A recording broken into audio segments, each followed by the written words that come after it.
Has all of that caused any reflection, second thoughts on the part of the White House when it comes to the Afghanistan policy or any changes in the strategy there? Well, first, let me strongly condemn, on behalf of the government, of course, the assassination of Dawa Khan Manipal, the director of the Afghan Governmental Information Media Center. His murder follows the bombing attack in Kabul earlier this week that targeted the acting Afghan defense minister. The Taliban has claimed responsibility for this later attack, and there's no reason to doubt reports they are responsible.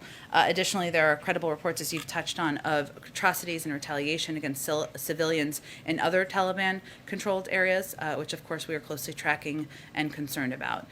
If the Taliban, our view is that if the Taliban claim to want international legitimacy, these actions are not going to get them the legitimacy they seek. They do not have to stay on this trajectory. They could choose to devote the same energy to the peace process as they are to their military campaign. We strongly urge them to do so. This is what the Afghan people so urgently need, deserve, after decades of war, and is very much in Afghanistan's neighbors' interest to invest renewed energy into a peace process that promotes a peaceful Afghanistan and stable region. As it relates to the decision, we knew from the beginning, and the president would be the first to say this, that there are difficult choices a commander-in-chief needs to make on behalf of the American people.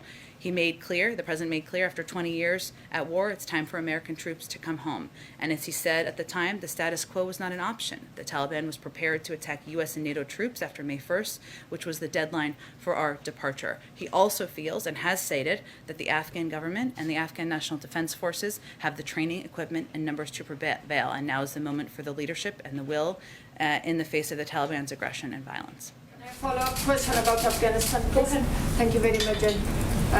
As she asked about the senior journalist has been killed today, Afghan government, Afghan leaders like President Ghani and all leaders in Afghanistan nowadays said that Pakistan is behind of the Taliban activity very systematically. They are injured. Now, Afghan people did not understand that Pakistan is our enemy, or our neighbor, or friend. What do you think? Which role Pakistan should play to bring Taliban the peace process? Our view continues to be it's in the interest of all countries in the region for there to be a political process, peace, and stability in the region.